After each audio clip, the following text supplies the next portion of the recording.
All right, everyone, thank you for joining us. I'm Anissa Mitchell with PMD Alliance, and we are talking today to our care partners. This is the third in our series that we have done in partnership with Kiowa Kirin, and we framed this series around the care partner survey that many of you participated in to kind of give us some insights into your experience as care partners. And we have taken a lot of this data that really was stand out and have created this series to discuss some of these key points. So if you missed the other two, they are recorded, and we did have handouts. And so if you didn't get some of those handouts, we will make sure that you have access to those. You should have gotten an email with the handouts today for today's program. There were two. The first one was called Taking Care of Me, which is a care partner self-assessment, which is new, and Kalissa just dropped that in the chat. And the other one is actually from last year's series with Kiowa Kirin, which is Asking for Help, which pairs really well with today's topic that we are going to be discussing around caregiver challenges and impacts. And so the data that we want to highlight today is around some of those experiences of burden and strain. And so the care partner assessment, we're not necessarily going to walk through that today. This is more for your use. It looks like this. It covers your physical health, your psychological health, setting some boundaries, and asking for help really kind of supplements that really, really well. We just ask that you maybe take that later on, but we're going to be kind of covering some of those things indirectly today in our conversation and around some of the key points that we found in the survey. We actually found that many of you at this point are giving around 46.7, rounded up to 47 hours to over 49 hours after 10 years of caregiving a week. So you're doing basically a full-time job on top of maybe some of you have a full-time job. And there were some key things that surfaced that you were concerned about. Some of those were around managing responsibilities. So 62% of you identified that that was a concern for you, is managing all of the things that you have to do. And then 55% of you indicated a fear that without you as the care partner, there would be nobody to provide care for your loved ones. So a lot of what we're going to be talking about is, yes, what do you do about making those plans, and how do you manage all of these responsibilities, and how do you do that knowing that you have your own health and well-being to take care of? And if you don't take care of those things, what are the long-term impacts for not only you, but for your loved ones as well? So with us today is I'm happy to invite Kate Parapesco. She is with the National Rehabilitation Research and Training Center on Family Support at the University of Pittsburgh. She's spent the last 8 years working with Parkinson's disease population. She focused her PhD dissertation on work on better understanding the role of caregiver in the quality of life of people with Parkinson's, and hopes to continue working on improving the quality of life for both care partners and for people with Parkinson's and their care recipients. So Kate, thank you for joining us. And I think I want to start off with this as have you maybe some defining of what caregiver burden actually even is. Yes, definitely. I'm happy to be here. Thanks everyone for attending, and definitely feel free to ask any questions at any point during the session. I do have some slides that I will share. Can you see those okay? Yep, perfect. Okay, great. So first we're going to get into defining caregiver burden. And I found this nice figure that I think really shows what caregiver burden is, what can increase the risk of burden, and some of the consequences of caregiver burden. So I'll just walk through this briefly. So as you may know, caregiver burden is a multi-dimensional construct that really summarizes the caregiver's experience with adverse events that can occur with caregiving. So it includes some factors that can increase your risk for caregiver burden. So having insufficient financial resources, balancing multiple jobs, which seems like it came up in the survey, and also a lack of social interaction. So those are all things that can increase your risk of experiencing burden.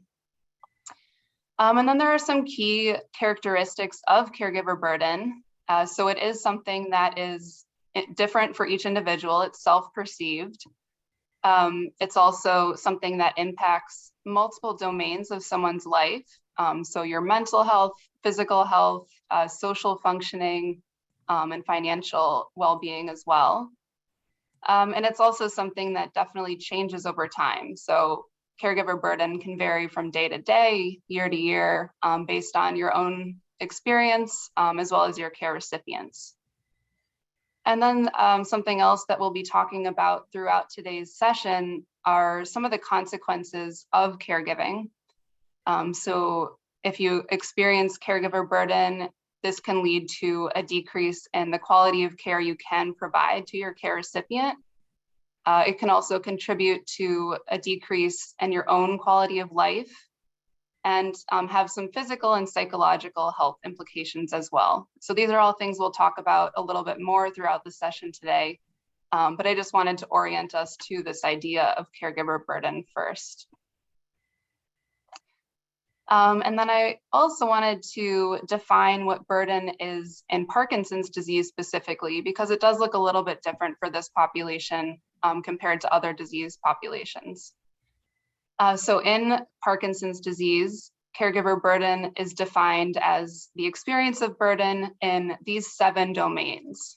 And I want to briefly describe these domains, but I've also included some questions that are used to assess burden for this population.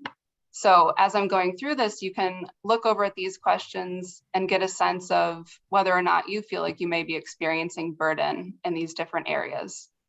And I will be providing these slides later on, so this is something you can go back to if you want. So one of the domains that characterize burden are physical burden. So this involves any injury that can happen to the caregiver because they're providing care, but also the caregiver's assessment of their own ability to help their care recipient with activities of daily living. So how strong they are and how physically capable they are to help with these activities. And then another domain focuses on sleep disruption that can occur because of caregiving. So this really assesses any frustration and exhaustion that caregivers can experience if they have interrupted sleep or problems with their sleep quality. And then the largest section of this questionnaire focuses on patient symptoms and the effect of these symptoms on caregivers. So caregivers can experience an impact from managing Parkinson's symptoms, both motor and non-motor symptoms, and also just overall characteristics of the disease, like how unpredictable every day can be. And then another domain references caregivers' perception of their ability to cope with their role and take over responsibilities that are needed as a caregiver. So this seems like it was something else that came up during the survey that can contribute to burden, just taking on all of these additional responsibilities.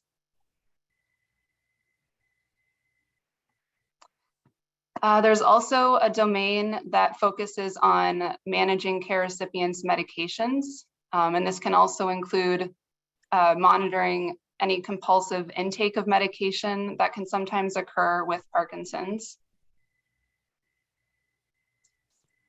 Social burden includes any embarrassment that a caregiver may feel that can interfere with social interactions, and any disruption to your normal social life or reduction in the number of social outings you have because you're providing care.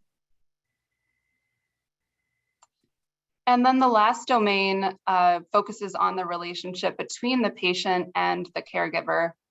So this is a measure of any change in your relationship or impact on your plans for the future that may have occurred because you took on this caregiving role. And then just to kind of close out this topic, I've included some quotes from caregivers that describe their own experience with burden. And I think these really highlight the different impacts that caregiving can have on each individual. And like I mentioned, you'll get these slides again, so don't feel like you have to read through each of these, but I just wanted to highlight this first quote kind of shows the unpredictability of the disease and how that can impact the caregiver. The second quote emphasizes how specific symptoms of your care recipient can lead to activity restrictions. And the third quote really focuses on how it can be surprising to take on this caregiving role. It might not be something that nobody plans to be a caregiver, but it can really have an impact on your future planning when you take on this role, and that can result in some burden. And can I just say that these are pretty common statements that I've heard from other people, that they rarely go out. So that increases social isolation for care partners. There may be last minute changes in plans because maybe the person's experiencing a bad day or they're having more motor fluctuations. And a lot of people have said, I really thought when we got to this stage in our life that, this would be the golden years and we would be traveling. And that's not what some people are experiencing. So I think these are really profound experiences that people are dealing with that, are just sort of part of having someone that can have an unpredictable disease state, especially as it goes on.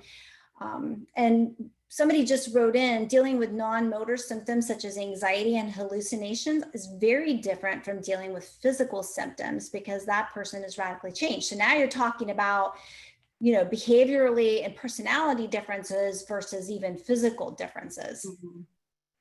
That's so true. I think that's something that comes up a lot in the literature and something I've heard from caregivers as well, just the different impact that these variety of symptoms of Parkinson's can have on people, particularly the non-motor symptoms, which we'll definitely get into a little bit more in a bit. And there's an interesting comment that just came in. Quotes are all from female caregivers. I rarely see men taking care of women. But someone just said, well, I am one. So there are out there. I know that it seems like the women are the ones that are the care partners, but there are many, many caregivers that are out there that are men. So. Mm-hmm. And I would say also females are generally more likely to participate in research studies like this. So there's also underrepresentation of men because of that. So we understand that. Yes, and thanks for pointing those out to our participants. That's really important for us to lift that up. Mm-hmm. Great. Let's see, I think the next section we were going to talk about the greatest predictors of caregiver burden and strain. Was there anything from the survey that you wanted to introduce here, or should I just kind of get into? You can go ahead and get into it. Yeah. Okay. Great.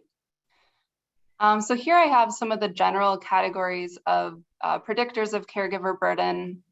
You can see that some are more specific to the care recipient, so the symptoms that are associated with burden. But there's also some factors that relate to the caregiver and their support system. So we'll be talking about all of these today. But I first want to get into the specific symptoms that contribute to burden. So as someone already mentioned, motor symptoms are a category that can contribute to burden. Motor complications are some of the strongest predictors of burden.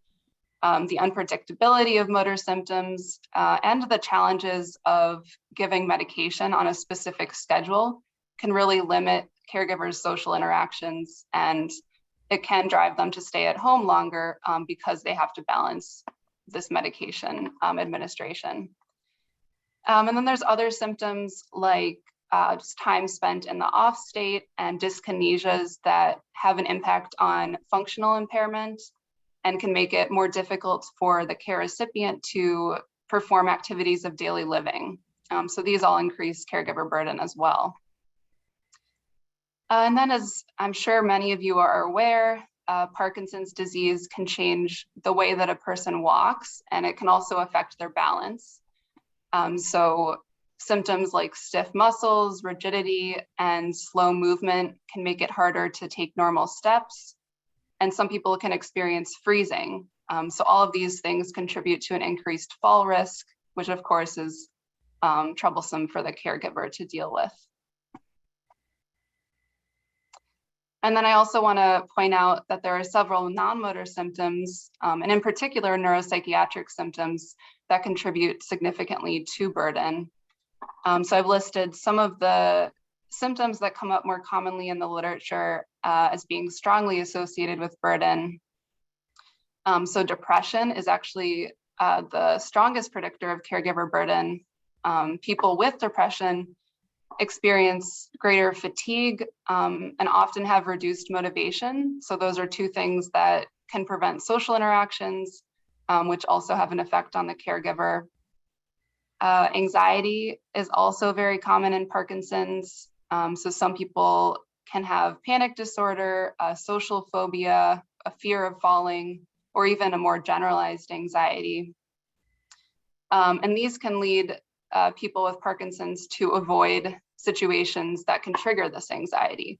So that's just another way where social interaction can be reduced. And then some people with anxiety can experience a greater reliance on their caregiver. So this also contributes to an increased burden on the caregiver. And then some other symptoms with behavior changes I've included are impulse control disorders, apathy, and sleep disturbance. So all of those symptoms can contribute to burden. And the two symptoms that have the greatest risk for nursing home placement are psychosis, so the hallucinations or delusions that were previously mentioned, and cognitive impairment, which can lead to dementia. So all of these things can contribute to a greater burden on the caregiver.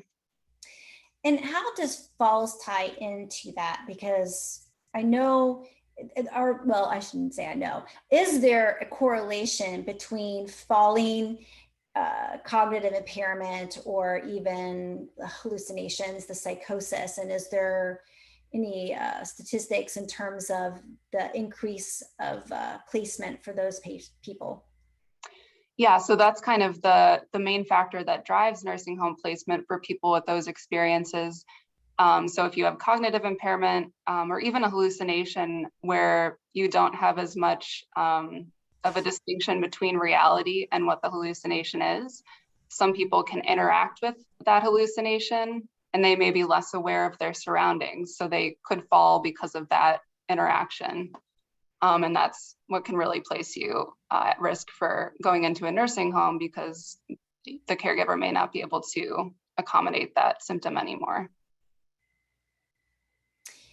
And there are some comments in the chat, and we're focused right now on those symptom predictors of caregiver strain, being the mood changes, the anxiety and depression, which can cause anxiety and depression for care partners because of the burden of strain, but also, as someone pointed out, contemplating the future, which now you've got somebody caring for somebody who's depressed, who may also be depressed and anxious themselves. And our survey did surface that 87% of care partners report a negative impact on their emotional health, and 84% reported a negative impact on their mental health. So we are going to dive into that a little bit more, but it is a very interesting and very important conversation to have, because we've got two people here that could be experiencing that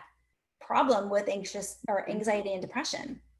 Yes, that's very true. And those, as everyone's been pointing out, those symptoms definitely build on each other. So it's really important to talk to your clinician about them if it's something that you're experiencing or your care recipient is, because they feed into each other so much.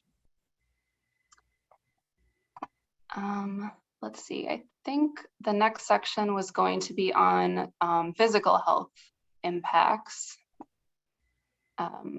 So I can get into that a little bit. Yeah, I think what it was 75%,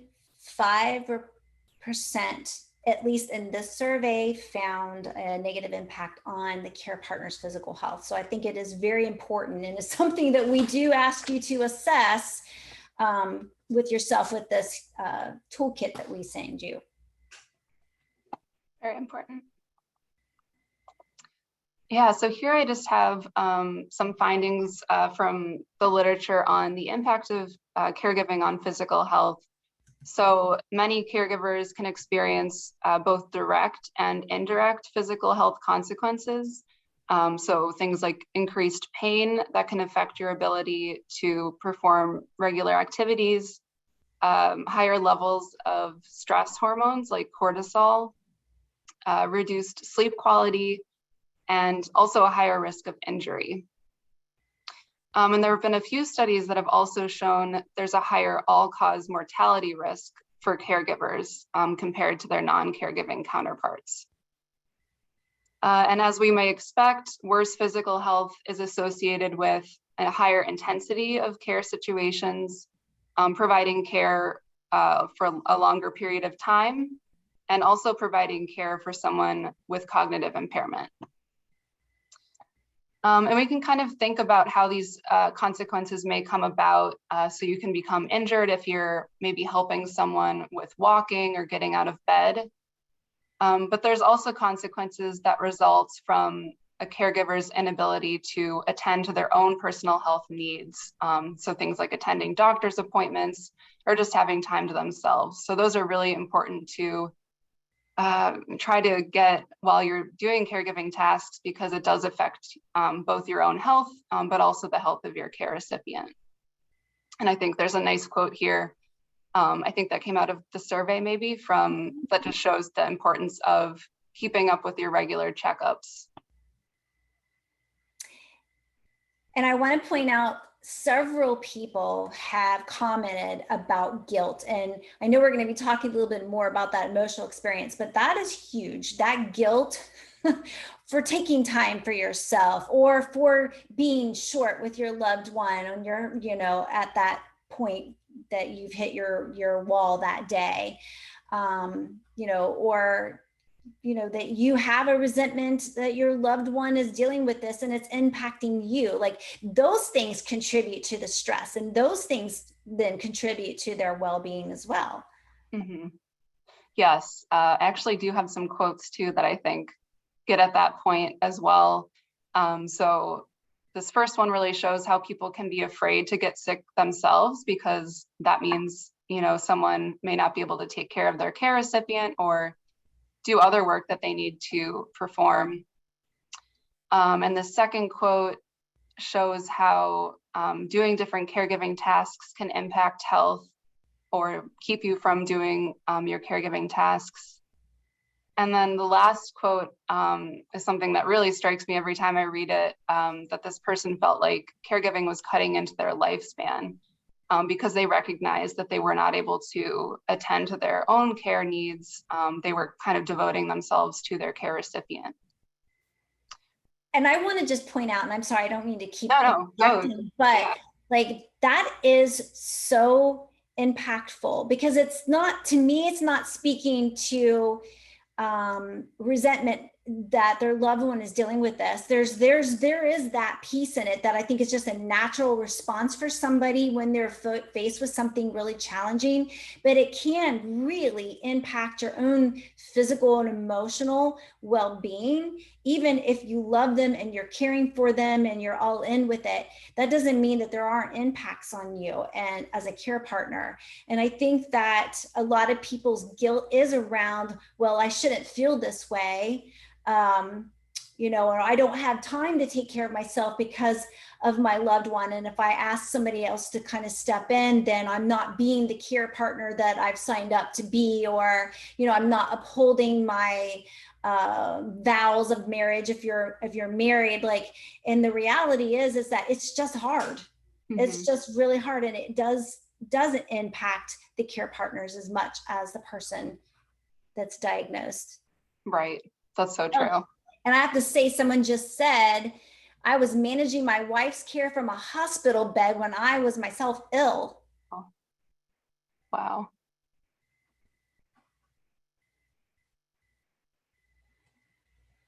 Oh, yeah. Thank you so much for sharing these experiences too. I'm just reading through some of the responses as well. I don't know if anyone would be comfortable sharing any strategies they use to try to address their own health needs, or how they can balance attending to their own needs.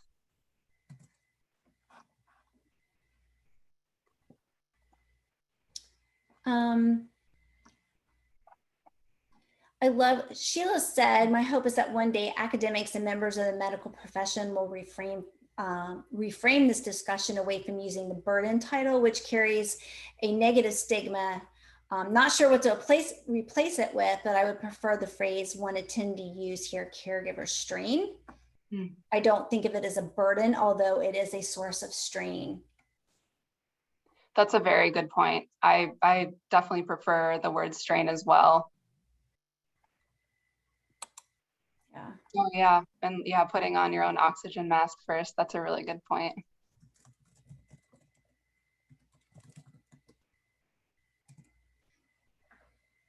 Yeah. Great. I appreciate all of the comments. Mm-hmm. Keep them coming. Yes, please do. It looks like, is there a question from Kathy? We're not unmuting just because we have so many people, but please put your questions in the chat, your comments, your questions. We will try to get to as many as possible. Okay.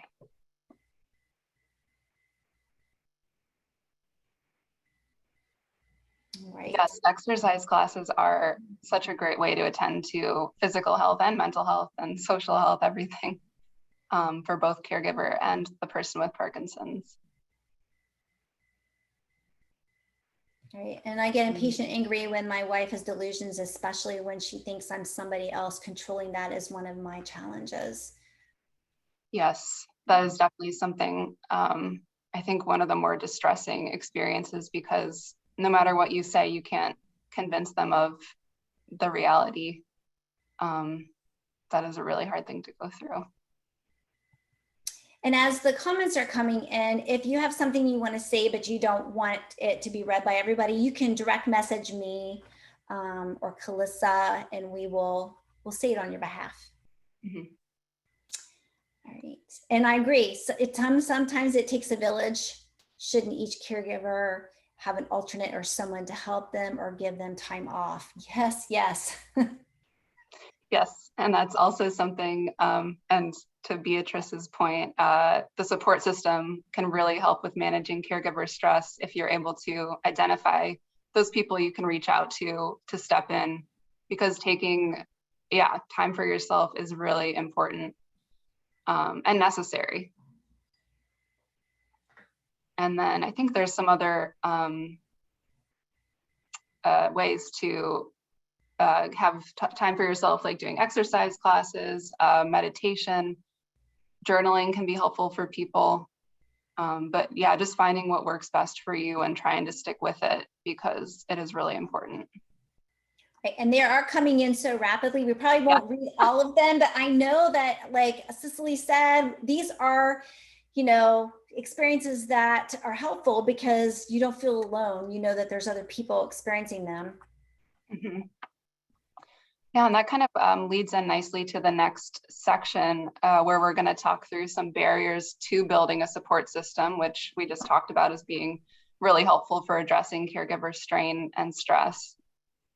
So in my own research, so I did a little qualitative study with some people or some caregivers, and one of the topics that came up was barriers to finding support, because they all recognized that this was important for them to do, but there were just things that got in the way of finding this key support. So one of the main barriers they identified was this concern or guilt related to burdening other people. So sometimes you feel like you need to be the caregiver and it's hard to reach out to others or spread that duty onto someone else. But it is important. And sometimes people do want to help ease your strain as well. And I just have some quotes here that kind of show that category of a barrier. And then another key barrier was experiencing challenges with finding the appropriate support. So there are people who had a hard time with finding friends or family members who knew enough about Parkinson's to be helpful for their care recipient. A lot of people try to find a support group, but they can't always find one that is the right fit. And then you also want to try to find someone that your care recipient feels safe and comfortable with. So those are all different problems that you might face if you're trying to find your support system.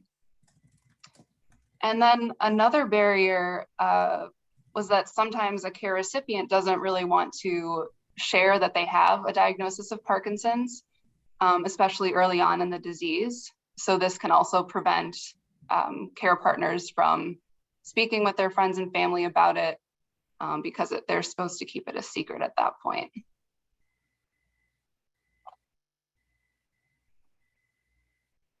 And then I also wanted to give some guidance on what you can do to build a support system around you. And these are things that I've pulled from different Parkinson's organizations and from the literature as well. So one thing you can try to do is use your healthcare team. So be as honest as you can with your own clinicians, but also your care recipients' clinicians about your experience with managing Parkinson's symptoms.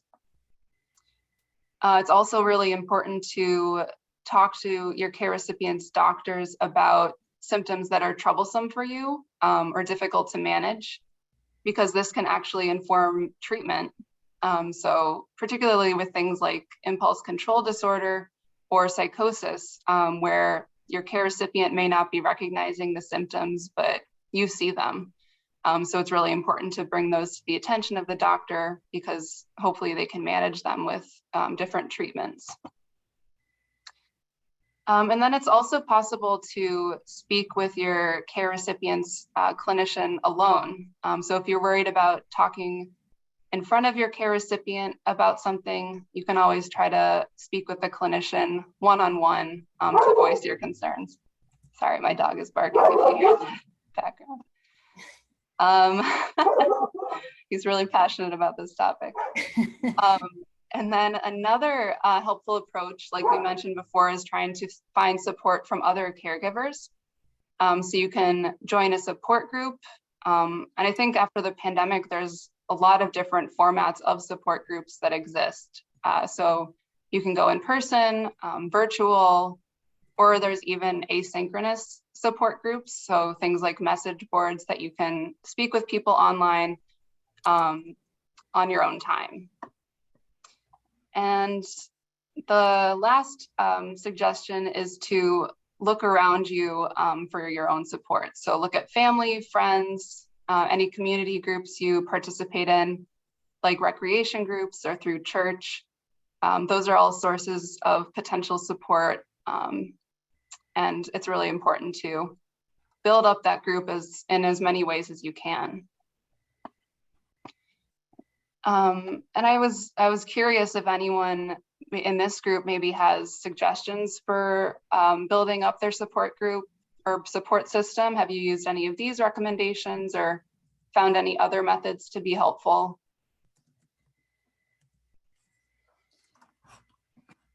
And we did have someone earlier state that their group breaks up. So they have care partners in one room and the persons with Parkinson's in another, and they've actually become a family. And so that is such a important area, as you had mentioned, talking to an experienced care partner, joining a support group. That is a huge source of support. There are so many different places you can establish your network of support. And one of the handouts is asking for help. That asking for help talks about, who could you look to for some support? Where can you find them? How do you ask for help? That's a hard thing to do, is ask somebody for help sometimes. And so it kind of helps walk through, like, what might that look like, and who's actually in your network that you may not have even thought of that would be a source of of help to you, not only just giving you emotional support, but like tangible assistance as well. Mm-hmm. And Calissa just dropped that handout again in the chat. Wonderful. Yeah, and it looks like there are several people who are participating in support groups. Yeah, there's a lot of Facebook groups now where you can find people with similar experiences. And yeah, Rocksteady Boxing, I've heard a lot of great things about. Great. Well, and support comes in many forms. There are formal support groups, and then there, like somebody just posted, there's Rocksteady Boxing and Dance for PD or Power Moves or a walking group. So that doesn't have to be a group where you're sitting down and talking or listening to just a speaker. It could be any number of supportive opportunities, and it actually expands your network. Mm-hmm. I love this person's like, I go to Rocksteady Boxing twice a week. The care partners are often the volunteers during the session, so it gives them help with their loved one as well as a source of support and socialization. Zoom support groups are great. There's all kinds of forms of support that we can access. Definitely. Oh, great. So many good resources in this chat. And if you want to save your chat, just to remember that we are dropping a lot of stuff in there. You can save it by going to those little 3 buttons over at the side, and at the end of the program today, it'll capture all of the chats in there and all the links that have been shared. Mm-hmm. Yeah, and I know someone mentioned it's hard to find a support group at the right time, and I know other people have had experiences where there may be support groups focused on, early onset PD or early in the diagnosis or later in the diagnosis. So it is really important, like that person mentioned, to try to shop around and find the group that best meets your needs and has people that you really connect with. And honestly, I don't know that if everyone is fully aware of this, but PMD Alliance has one of the largest listings of support groups that we try to keep as up to date as possible, that is both in person and virtual. So even if there isn't one in your area at the time that you need them, there may be one online that you can join in. There's also our app, the PDME app, that you can utilize, and it will use your location services and show you what's going on in your area, either in person or online. So there are ways to try to get connected, even if you're maybe not aware of what's out there. That's great. Okay. I might move on to the next topic just so we get everything in, which is on mental and emotional health, which we had already kind of introduced earlier. So as many of you are aware, sorry, the research indicates,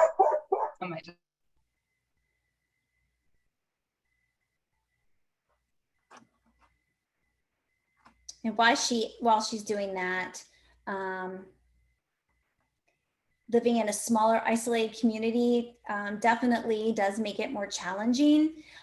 If you're able and feel comfortable with online support, I have to say that's one of the silver linings that we experience from the pandemic, is that there's a lot more online support groups than there ever were.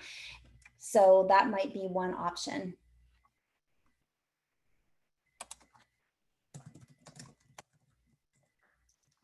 And someone's wanting to know how to save the chat if you're on an iPad. I am not tech savvy, so Calissa, if you have the awareness of how to do that, if you would drop those instructions in the chat, that would be really helpful. And another thing, while we're waiting for Kate to get back with us, that I want to share is part of this survey also included a roundtable discussion that PMD Alliance, Kiowa Kieran, and Davis Finney Foundation joined in, along with a person with Parkinson and their care partner. And from that, we developed a white paper, which speaks to the duality of being a care partner, both the stressful parts of it, as well as the benefits of it. And I'm going to drop the link for that white paper. It gives a lot of great information, and it is now available. May have received it in email, but if not, you'll be able to download it from this bit.ly link that I just dropped in the chat. And Calissa also added the list of support groups that you can download. I am back. Okay. Sorry about that. No worries. So I just wanted to talk about the impact of caregiving on emotional and mental health, which, like I said before, many of you have already discussed and are familiar with. But there's impacts on mental and emotional health because you're worrying about your care recipient, but also because you're experiencing a change in the relationship you have with your care recipient. So studies suggest that compared to non-caregiving counterparts, caregivers report higher levels of stress, more depressive symptoms, higher anxiety, and then also some cognitive problems that can relate to decreased socialization, but also just the tasks that you're performing as a caregiver and balancing so many different things. And then within Parkinson's specifically, like we had already discussed earlier, people with Parkinson's who have depression are more likely to have a caregiver that also experiences depression, and the same goes for anxiety. And then I do have some other quotes that I think really demonstrate the emotional and mental health impacts of providing care for someone with Parkinson's. So this is a topic that comes up a lot in the literature. This first quote kind of shows how caregivers may experience depression related to losing that relationship or having a change in the relationship with their care recipient. The second quote really highlights the experience of loneliness and guilt that can come with being a caregiver. And the last quote shows some of the impacts on cognitive functioning that can occur. So this person really experienced a lot of challenges with balancing all the different tasks of caregiving, and their care recipient needed their attention a lot, which could strain their own attention and memory. And I guess just to open it up for discussion a little bit, I don't know if anyone wants to share things that they find helpful for dealing with these mental and emotional health consequences. I am looking through. One person said when their husband over the last 3 weeks has begun to have more repetitive movements, seems to be anxious, she's able to calm him by touching, singing, praying with him, and talking about good memories and gratitude. Oh, that's a great strategy. Yeah, and then this person, this is profound, feels like I'm living life for two people. Mm. Mm-hmm. Yeah. And I think that's, important to talk about, because you are doing a lot and you're not going to give up anything. You can just continue to take on more and more. And so, and doing all the thinking is very true. I didn't put the information in the stats about those things, but, just providing emotional support is one of the things that people spend a majority of their time doing. It's not necessarily helping them with their activities of daily living, although that's a part of it, but it's also, redirection and calming them down and reminders and prompts and things like that. And so that takes a lot of energy, even if it's not a physical energy, it's an emotional energy. This person, calming meditation apps can help. They don't delete the fundamental problem of loss. And I think we're going to be talking a little bit about loss here in a little bit. I think that's an important topic because it is very ambiguous. It's not like you have a specific one and only thing that you're trying to cope with. There's so many things that are little losses each day or over a period of time. Mm-hmm. Yeah, these are really great to see. A lot of people have some good strategies they use to care to their, or provide care for themselves for mental and emotional needs. And I love it. Cicely, thank you. When you have time away, do something for you, not just running errands. Pamper yourself a little bit. Okay. And then let me move on maybe to the next section. We were going to talk about, you're probably all really familiar with this now, but the positive impacts that having a support system can have. So I've kind of broken up support systems into 3 different categories. So the formal support groups, your family and friends, and then there's also some sources of formal care that I think have been mentioned in the chat a few times. So in terms of benefits of support groups, these provide caregivers with an experience of commonality among the members of support groups. It also gives you another source of information and education about Parkinson's disease, because we know there's so much research that comes out, it's hard to keep up with it on your own. So this is one way that you can try to learn more about the disease. These groups can really help with adjusting to the diagnosis, gaining practical techniques for managing symptoms, and also managing your role as a caregiver or care partner. They help you with feeling understood. It can help with reducing stigma around the disease and any frustrations you have as a care partner. And then it's, again, another source of socialization and building friendships. And then it's also important to try to find family and friends that can provide support. And this is beneficial for both you as a care partner, but also for your care recipient. So these are people you can hopefully ask to step in if you have some other responsibilities, or if you need that really valuable respite time. It's also important to have these people so that you can take time to address your own personal health needs. And this type of support is associated with a reduced risk of caregiver burnout. So it's important to have this so that you can keep continuing with your caregiving tasks. And then having this type of support is also associated with better outcomes for care recipients because they're getting another form of socialization as well. And then the last category of support is the more formal care. So you can have a paid caregiver that you hire directly or through some health agencies, if that's a financial possibility. There's also some government and community-based organizations that have some resources and services they provide. So these organizations are less likely to provide that hands-on help in the home, but they can maybe help with transportation needs, or there's meal delivery services that can help as well.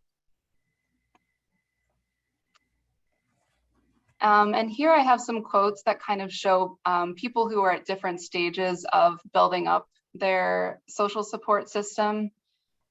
So this first quote, I think, really shows how not everyone is ready to build up this support system. So this caregiver recognized that PD is changes a lot. So sometimes you can experience really bad symptoms, but they can be treated and everything's okay for a little bit.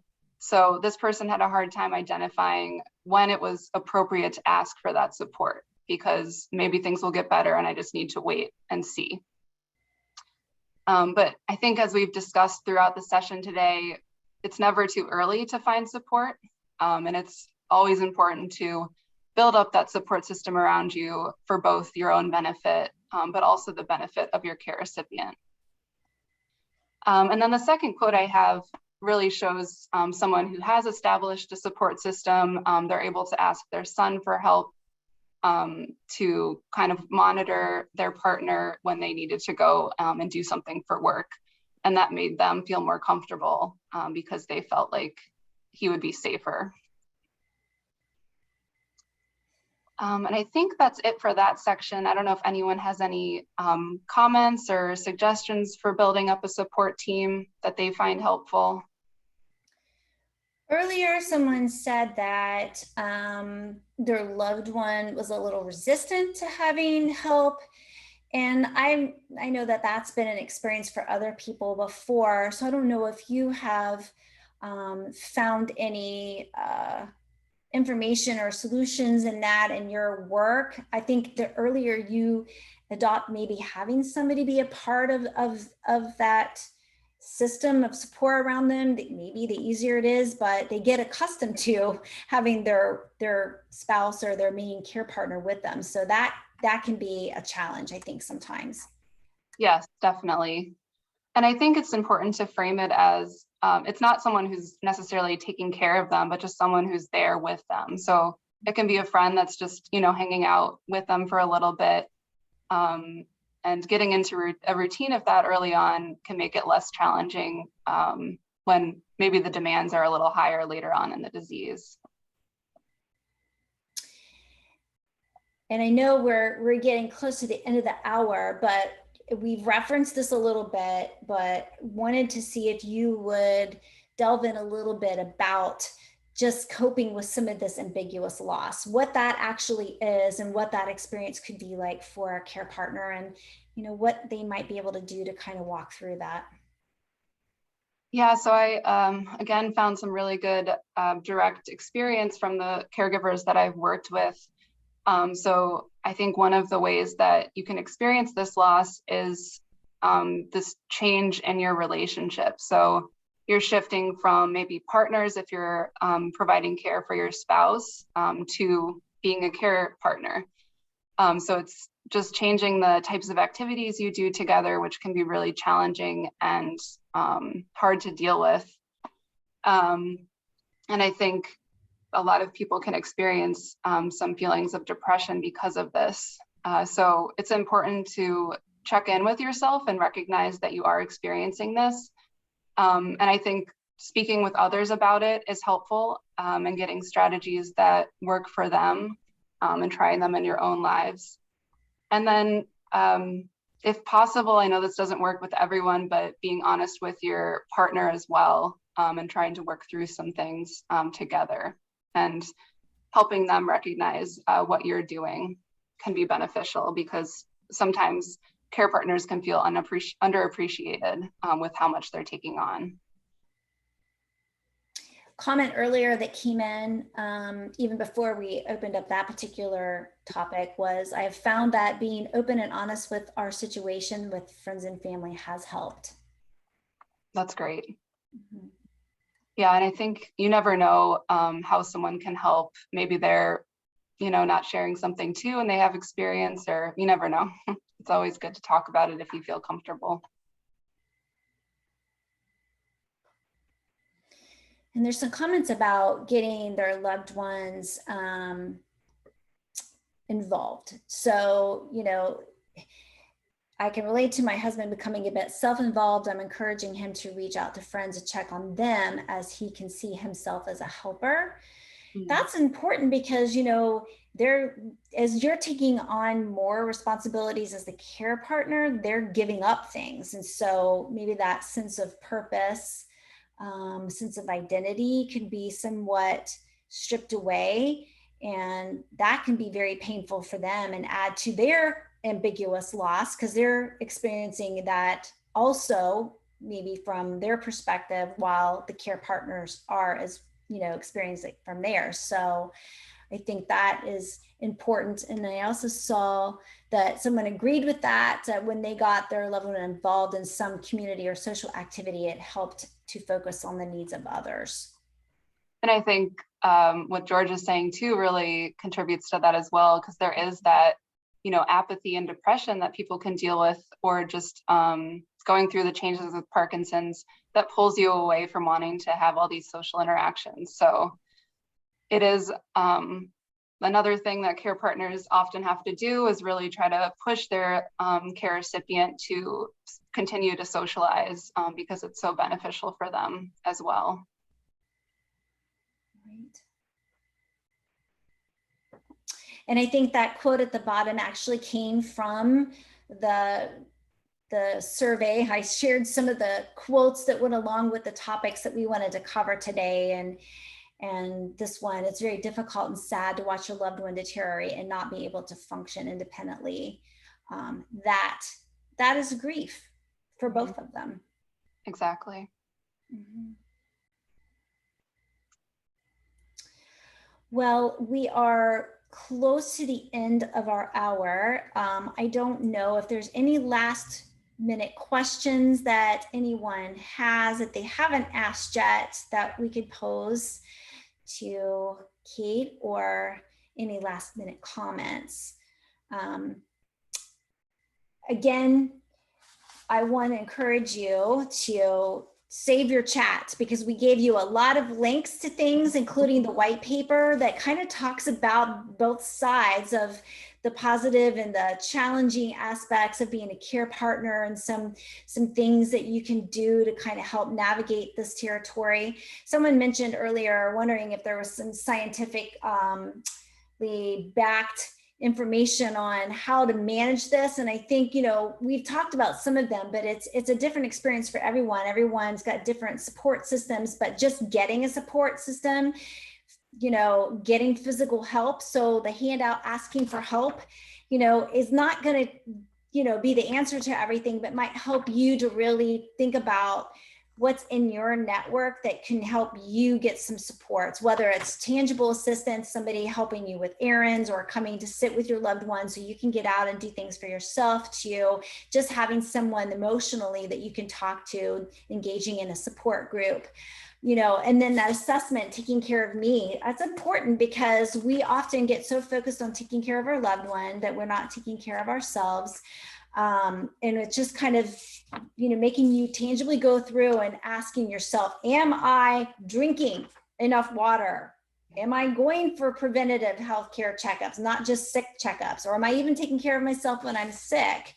Am I doing things daily to help me reduce my stress? Have I actually started to set boundaries of what I can do? Because when you're taking on more and more responsibility as a care partner, at some point you have to say no to other things in your life. And that can be a sense of loss for you too. So defining what those boundaries are, whether it's caregiving tasks or other outside tasks that add to your list of things to do, only you can decide what those are. But those are important, because then that gives you some guardrails as to, not stepping outside of your margin. And a lot of people are operating outside of margin. And so it's just kind of helping you.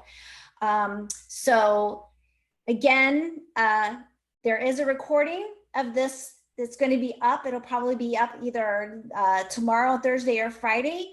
We will have the slides available. The handouts that we dropped in the chat will also be available to you, as well as the white paper. It's really well done. I encourage you to read that. I want to thank Kieran for giving us this opportunity to be involved in a survey, because it's you speaking to us, telling you your experiences and what your needs are, where we can help find solutions for you and identify some of the experiences you're having.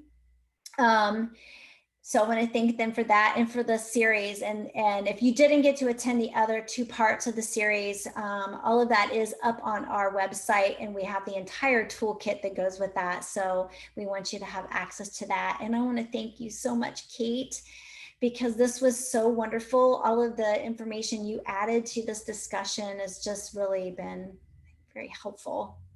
I'm so glad. Yeah, thank you for inviting me, and thank you all for the work that you're doing as care partners. Absolutely. And of course, I want to thank everyone that's on here today. I know some people already had to hop off because they had to move on to caregiving tasks, but thank you so much for joining us.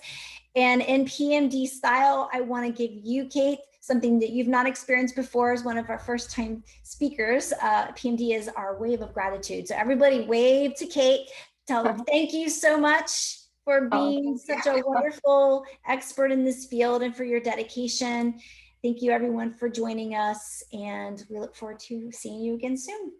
Take care. Thank you.